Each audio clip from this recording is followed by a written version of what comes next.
ও শায়েস্তাগঞ্জের মুসলমান, ও যুবক, বৃদ্ধ বাবাজি, পর্দার আড়ালের মা বোনেরা, একটা সন্তান মা বাবাকে ভয় করে, প্রমাণ? বলে মা বাবার ভয় থাকলে মা বাবার সামনে অন্যায় করে না। কেন? বলে শাস্তির ভয়। একটা ছাত্র শিক্ষকের ভয় করে, বলে প্রমাণ? শিক্ষকের সামনে কোনো অন্যায় করে না। কেন? শাস্তির ভয়। আল্লাহর কসম, এই দুনিয়ায় যেই বান্দা আমার আল্লাহকে ভয় করবে, ওই বান্দা গলায় ছুরি লাগাবে, দাড়ির মধ্যে অস্ত্র লাগাবে না। हर के दारत खौफे हकदार दिल मदाम जन्नतुल मअवा देहद राम काम जुज़बा हक ची जे मखाज इंसुजा फजले उआ मस्ते दर जुमला जहा। খারাপ লাগতেছে? আমি ফতুয়া দিতে আসি নাই, আর হুজুর বানাইতে আসি নাই। কোনো ভয় পাইও না, কোনো টেনশন নাই। খুব খেয়াল করে শুনো, আমরা তো বোকা। তোমরা শিক্ষিত যুবক বাবারা অনেক দামি, নামাজ না পড়লেও তোমাকে ইমান তাজা থাকে অল টাইম। আমরা বোকা, আর আমি হাফিজুর রহমান তো আরো বোকা। কারণ আমার এলেম নাই, আমল নাই, কিচ্ছু নাই। আমি নিজেই বলতেছি, সত্যি আমার মধ্যে কিছুই নাই। এরপরেও কেন শায়েস্তাগঞ্জের মানুষ তোমরা কেন বয়ান শুনতে আসছো তাও আমার জানা নাই। তবে আমার সাহস, একটা শক্তি আমার আছে। মা বাবার চোখের পানি আর দোয়া, আর আল্লাহর প্রিয় বান্দা আল্লাহ ওয়ালা যারা, তাদের নেক নজর।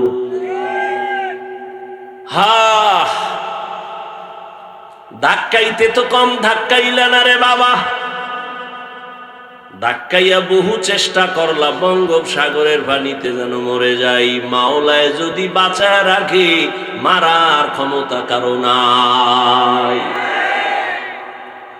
ও আমার যুবক বাবারা, ভালো করিয়া বুঝো, আমি কোন দলের ব্যানারে বয়ান করি না, কোন দলীয় দাওয়াত নিয়ে আসি না রে বাবা। এই যে এতক্ষণ বয়ান করি, কত যে কষ্ট। কথা বলার মতো কষ্টের কাজ আর দুনিয়ায় একটাও নাই। রাত নাই, দিন নাই, খানা নাই, ঘুম নাই। ফজরের পরে, জোহরের পরে, আসরের পরে বয়ান করলাম, সেই বড় লেখা। 3 ঘন্টাও ঘুমাইতে পারি না, দৌড়াইলাম, চোখে ঘুম, খানাও ঠিক মতো নাই। এরপরে আবার বয়ান, তাও আবার মুখস্থ করা বয়ান, লেখাও দেখা দেখা বলার কোনো উপায় নাই। আবার তাও 10-15 মিনিট হইলেও তো একটা লাইন থাকে, আনলিমিটেড বয়ান। আবার এক লাইনের মানুষ থাকলেও তো টেনশন কম, কিন্তু সব লাইনের মানুষ, যারা যারা কয় হাফিজের মধ্যে কিচ্ছু নাই, তারাও দাঁড়ায় দাঁড়ায় অপেক্ষায় আছে কি বয়ান করি। আমার তোমার টেনশন আছে, আমার কোনো টেনশন নাই। আমি পায়ে ধরে ধরে ধরে ধরে যদি চাই একটা মানুষ যদি নবীর আদর্শওয়ালা হয়ে যায়, আমার আর কিছুর প্রয়োজন হবে না। ও আমার কলিজার যুবক বাবারা, এই এতক্ষণ যে চিল্লাইতেছি, একবারও বলি নাই আমি 5 কল্লি টুপি পরেছি, তোমরাও 5 কল্লি পরো, না হয় কপাল পুড়ে যাবে। আমি কওমি মাদ্রাসার সন্তান, একবারও বলি নাই কওমিতে পড়ো, না হয় জাহান্নামী হয়ে যাবে। আমি দাওয়াত ও তাবলীগের লাইনের সন্তান, একবারও বলি নাই তাবলীগ যদি না করো জাহান্নামী হবে। আমি পীর সাহেবের মুরিদ, একবারও বলি নাই তুমি যদি পীরের কাছে না যাও জাহান্নামী হয়ে যাবে। আমি কি বলতে চাই একটু ধৈর্যের সাথে শুনতে থাকো রে বাবা। তুমি স্কুলে পড়ো, কলেজে পড়ো, চাকরি করো, ব্যবসা করো, আলহামদুলিল্লাহ। তুমি ডাক্তার হও, ইঞ্জিনিয়ার হও, প্রফেসর হও, তুমি একজন ব্যবসায়ী হও, চাকরিজীবী হও, তবে দাবি আমার একটা, বেয়াদব হইও না রে বাবা। ডাক্তার হইও তবে আদর্শবান ডাক্তার, আদর্শবান ইঞ্জিনিয়ার, আদর্শবান প্রফেসর হইও, বেয়াদব হইও না। তার মানে বেয়াদবির 3 জায়গায় খুব সাবধান। বেয়াদবি করে ফেললে কপাল পুড়ে যাবে। 1, মা বাবার সাথে বেয়াদবি করবা না। 2, শিক্ষকের সাথে বেয়াদবি করবা না। 3, ওলামায়ে কেরামের সাথে বেয়াদবি করবা না। তোমার ব্যবহারে যদি মা বাবা কষ্ট পায়, কষ্ট পাওয়াটাই বরদোয়া। যদি মা বাবার কষ্ট দিয়া থাকো আর বরদোয়া লেগে যায়, মরার আগে কপাল পুড়ে যাবে। শিক্ষকের অন্তরে যদি কষ্ট দাও রে ছাত্র, আর শিক্ষকের বরদোয়া যদি লেগেই যায়, লেখাপড়ার থেকে জীবন ধ্বংস হয়ে যাবে। ওলামায়ে কেরামের কষ্ট দিয়া যদি বরদোয়া নেও, জীবনে আর সুন্দর আদর্শ তালাশ করে আর পাবা না। অতএব তুমি ডাক্তার হও, আদর্শবান ডাক্তার, আদর্শবান ইঞ্জিনিয়ার, আদর্শবান একজন প্রফেসর হও। বেয়াদবি কইরা ডাক্তার যদি হও, তাসলিমার মতো জুতা খাইয়া দেশ সারা লাগবে। লিকুল্লি শাইইন জিনাতুন ফিল ওয়ারা ওয়া জিনাতুল মারই তামামুল আদাবি। আজ খোদা কা হি মে তৌফিক আদব, বেআদব মাহরুম গাশত আজ ফজলে রা। আর মা বাবার কথা মেনে দোয়া নিয়া, শিক্ষকের দোয়া নিয়া, নবীর আদর্শে, ওলামায়ে কেরামের পরামর্শ নিয়ে যদি চলতে চাও, আল্লাহর ভয় তাকওয়া অর্জন করো। আল্লাহর ভয় তাকওয়া এটা অর্জন যদি করতে পারো, তাহলে কপাল খুলে যাবে। তবে তাকওয়া মায়ের গর্ভ থেকে নিয়ে আসা যায় না, এটা অর্জন করা লাগে। কোথা থেকে তাকওয়া অর্জন করবা? লিকুল্লি শাইইন মাদিনুন ওয়া মাদিনুত তাকওয়া কুলুবুল আরিফিন। ভালো ভালো জিনিস রাখার গোডাউন আছে, তাকওয়ার গোডাউন হলো আল্লাহর প্রিয় বান্দা যারা, আল্লাহওয়ালা যারা, এদের কলব হলো তাকওয়ার গোডাউন।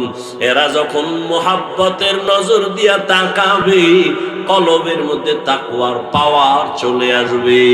আউলিয়ারা কারে অকবা ইখতিয়ার, জাহেলারা কারে দুনিয়া ইখতিয়ার। মাইলে মোমেন সোয়ে মোমেন মিশাওয়াত, মাইলে কাফের সোয়ে কাফের মিশাওয়াত।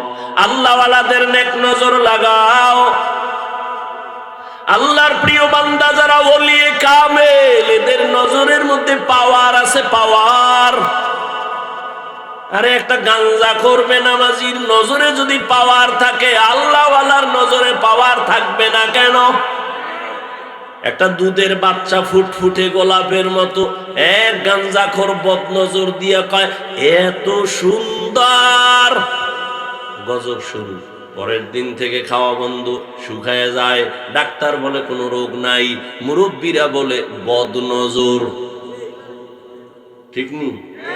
আপনাদের এলাকায় কদু গাছ দেখবেন, কদু গাছ যারা লাগায় মাঝখানে জুতা টানায়। জুতা টানায়নি কেন? বলে জুতা বড় বরকতের জিনিস, নমরুদের গালে লাগছে। এই জুতা টানাইলে কদু গাছে আর পোকা আসবে না, কদুগুলো ফ্রেশ হবে, ভালো বড় হবে। এই জন্য জুতা লাগায়। কেন লাগায়? বদনজর। কার বদনজর? হুজুরের না গাঞ্জাখোরের? একটা গাঞ্জাখোর বেনামাজির নজরের মধ্যে যদি পাওয়ার থাকে, একজন আল্লাহওয়ালা, জিকির করনেওয়ালা, তেলাওয়াত করনেওয়ালা, তাহাজ্জুদ পড়নেওয়ালা, খাস পর্দাওয়ালা, এ যদি নেক নজর দেয়, এর নজরে কেন পাওয়ার হবে না? এই কথা যারা বুঝে না, এরা ওলি আউলিয়া মানে না। আমি সারা বাংলাদেশে ঘুরে ঘুরে চ্যালেঞ্জ দিয়া বলি, আল্লাহর জাতের কসম, ওয়াল্লাহি যারা ওলি আউলিয়া মানে না, এরা কোরআন মানে না, বুখারী শরীফ মানে না, এরা ভণ্ড। এদের যারা ভণ্ড বলে না, তারাও ভণ্ড। আল্লাহ হেদায়েত দান করুন। আল্লাহওয়ালাদের নেক নজর লাগাও। সময় কম, বলার সুযোগ নাই। ও আল্লাহর বান্দা, আল্লাহ বলেন আমাকে ভয় করার মতো ভয় করো, বলে না সাধ্য মতো ভয় করো। অর্থাৎ আল্লাহর ভয় যার মধ্যে থাকবে সে গুনাহ করবে না। গুনাহ যদি হয়ে যায়, তওবা করতেও দেরি করবে না। দ্বিতীয় আল্লাহ বলেন, ওয়ালা তামুতুন্না ইল্লা ওয়া আনতুম মুসলিমুন। আল্লাহ বলেন, এই মুসলমান না হইয়া মরবি না। আল্লাহ বলেন না পীর সাহেব না হইয়া মরবি না, বক্তা না হইয়া মরবা না, মুফতি না হইয়া মরবা না, টাকাওয়ালা না হইয়া মরবা না। আল্লাহ বলেন নাই প্রিন্সিপাল না হইয়া মরবান, আল্লাহ বলেন নাই মুহাদ্দিস না হইয়া মরবানা, বলেন নাই ব্যবসায়ী না হইয়া মরবানা, বলেন নাই। আল্লাহ বলেন মুসলমান না হইয়া মরবানা। এখানে আমরা যারা আছি সবাই তো মুমিন এবং মুসলমান। এরপরও আল্লাহ মুমিনকে বলে, ও মুমিন, মুসলমান না হইয়া মরবানা। মুসলমান তো আমরা সবাই, মুমিন আমরা মুসলমান। আবার কেন আল্লাহ মুসলমান হওয়ার কথা বলেন? ইয়া আইয়ুহাল্লাযীনা আমানু দুখুলু ফিস-সিলমি কাফা ওয়া লা তাত্তাবিউ খুতুওয়াতিশ শাইতান ইন্নাহু লাকুম আদুউম মুবিন। আল্লাহ বলেন ইসলামের মধ্যে মুমিনেরা পরিপূর্ণ ঢুকে যাও। মুসলমান হওয়ার মানে কি? আমরা সবাই আল্লাহ মানি, নবী মানি, কিন্তু এখনো পর্যন্ত আমাদের ভেতরের দুর্বলতা যায় নাই। নামাজ নাই দাবি করে মুসলমান, হারাম খায় দাবি করে মুসলমান। আমার মুসলমানই অসম্পূর্ণ। আরে মুসলমান কাকে বলে? বলে মুসলমান শব্দটা মুসলিম থেকে, মুসলিম ইসলাম থেকে। আল ইসলামু গরদান নেহাদান বতাআত। ইসলাম মানে আল্লাহর কাছে বিনয়ের সাথে আত্মসমর্পণ করা। আত্মসমর্পণ করে যিনি, তার নাম মুসলিম। আল্লাহ বলেন আল্লাহর কাছে পরিপূর্ণ আত্মসমর্পণকারী হও, অর্থাৎ গুনাহ ছেড়ে দাও, অন্তরকে গুনাহমুক্ত করে নাও। আল্লাহর মহাব্বত অন্তরে জমা করে আল্লাহর হুকুমের সামনে নিজেকে সারেন্ডার বানাইয়া, নবীর আদর্শের মালা গলায় লাগাইয়া গুনাহমুক্ত হইয়া যদি আসো, আমি আল্লাহ তোমাকে বিনা হিসাবে জান্নাত দিয়া দিব। এখন গুনাহমুক্ত কেমনে হব? জীবনে আমার এক ভাগ চলে গেছে, আর এক ভাগ আপনার আমার সামনে। পিছনেও গুনার ভাগ আছে, সামনেও গুনাহ হওয়ার সম্ভাবনা আছে। পিছের গুনাহ থেকে কেমনে পাক হব, কেমনে পবিত্রতা অর্জন করব? কয় পিছনের গুনাহ থেকে পবিত্র হওয়ার জন্য একটা মেডিসিন দরকার। সামনের জীবনে যেন গুনাহ না হয়, সেই ক্ষেত্রে একটা মেডিসিন হাতে রাখো। ওই মেডিসিন যদি নিয়ে চলো, সামনের জীবনেও গুনাহ থেকে পবিত্র থাকবা। পিছনের গুনাহ থেকে বাঁচার জন্য যেই মেডিসিন লাগবে, ওই মেডিসিনের নাম তওবা, ইস্তেগফার। সামনের জীবনে যেন গুনাহ না হয়, এই জন্য আর একটা মেডিসিন তুমি ব্যবহার করো। সামনের জীবনের গুনাহ থেকে বাঁচার জন্য যে মেডিসিন, তার নাম হলো আল্লাহর ভয়, তাকওয়া। দোনোটাই তুমি অর্জন করতে হলে আল্লাহওয়ালার নেক নজর লাগবে। আল্লাহওয়ালার নেক নজর নাও, সোহবত নাও। উলামায়ে কেরাম আল্লাহওয়ালাদের নেক নজর ছাড়া তোমার অন্তর সোজা হবে না। পৃথিবীর একজন বড় চিকিৎসা বিজ্ঞানী বু আলী সিনা, এই শিক্ষিত বাবারা শুনো, বু আলী সিনা একজন চিকিৎসা বিজ্ঞানী। কোথাও যাচ্ছেন সফরে, এক জায়গায় যাত্রা বিরতি করলেন, গিয়ে দেখে একটা ছোট বাসার ভেতরে এক বেচারা শুয়ে রইছে অসুস্থ রোগী, আর একজন পাগড়িওয়ালা বুজুর্গ হুজুর তারে তেল ভরা পানি ভরা দেয়, ঝাড়ফুঁক দেয়, মালিশ করে। এ তামাশা দেখতেছে পৃথিবীর নাম করা চিকিৎসা বিজ্ঞানী বু আলী সিনা। সে মনে মনে ভাবে, ডজন ডজন ডাক্তার জন্ম দেয়, আর এই টুপিওয়ালা মোল্লা একটা লোকের শোয়াইয়া ঝাড়ফুঁক দেয়, তেল মালিশ করে, এতে কি হবে? বু আলী সিনা প্রশ্ন করলেন, ওই হুজুর, আপনি ঝাড়ফুঁক দেন, তেল ভরা পানি ভরা দিলে কি হবে? এই রকম মহাপণ্ডিত বর্তমানেও আছে না নাই? বলে ঝাড়ফুঁকে কি হবে? শোন, মাস্তানি করা যায়, কাজ করার মানুষ পাওয়া যায় না। ভুল ধারার মানুষ আছে, কিন্তু ভালো কাজ করার মানুষ পাওয়া যায় না। বু আলী সিনা যখন বললেন, এই হুজুর, আপনি ঝাড়ফুঁক কি দেন, মালিশ কি করেন, তেল পরা পানি পরায় কি হবে? হুজুরও যেমন তেমন হুজুর না, আল্লাহর প্রিয় বান্দা, ওলিয়ে কামেল, কথা কম কয়, কিন্তু যেটা কয় তাতে কলিজা ছিদ্র হয়ে যায়। পাগড়িওয়ালা বুজুর্গ কয়, কি বললেন সাহেব? বলে, আপনি যে ঝাড়ফুঁক দেন, তেল মালিশ করেন, এতে কি হবে? হুজুরে কয়, আপনি গাধা, বুঝতেন না। এত বড় চিকিৎসা বিজ্ঞানীরে যখন গাধা কইছে, এর চান্দি ঠান্ডা না গরম? এত গরম। এবার এই হুজুর, আপনি কি বললেন? এত বড় সাহস, আপনাদের ব্যবহার কেন এত খারাপ? এক চাটিয়ে বলতেছে, হুজুর একটা ইনজেকশন দিয়া চুপচাপ আবার ঝাড়ফুঁক শুরু করছে। হুজুর আর কথা কয় না। দীর্ঘ টাইম যখন বক বক করার পরে এবার হুজুর আবার তাকাইছে, ভাইজান কি কম, আবার কি কই মানি? আমার আপনি গাধা বললেন কেন? হুজুরকে আমি আপনার গায়ে হাত দিছি না, থাপ্পড় মেরেছি না, টাচ করছি আপনার বডি না, আপনি এত রাগ কেন? আপনি বলছেন কি? আরে ভাই, আমার মুখে একটা কথা বলছি, সমস্যা কি? আমার মুখে বলছি। কয় বললে কি হবে? আমার কলিজা ছিদ্র। শোন চিকিৎসা বিজ্ঞানী, দুনিয়ার সব পাইছো, আসল ভেতরের রূপ তুমি পাও নাই, ভেতরের মগজ নিয়ে তোমার চিন্তা নাই। বিউটি পার্লারের সৌন্দর্য দেখা এক চোরায় পাগলে কয় ডানা কাটা ভরি। ঘরের মধ্যে নিয়া গোসল করার পরে দেখে জাম কালার থেকেও কালা। ভাবছিলাম কি হইল কি? ও বু আলী সিনা, তুমি দুনিয়ার লাইনে সব জ্ঞান অর্জন করেছো, কিন্তু তুমি রূহ সম্পর্কে জানো না।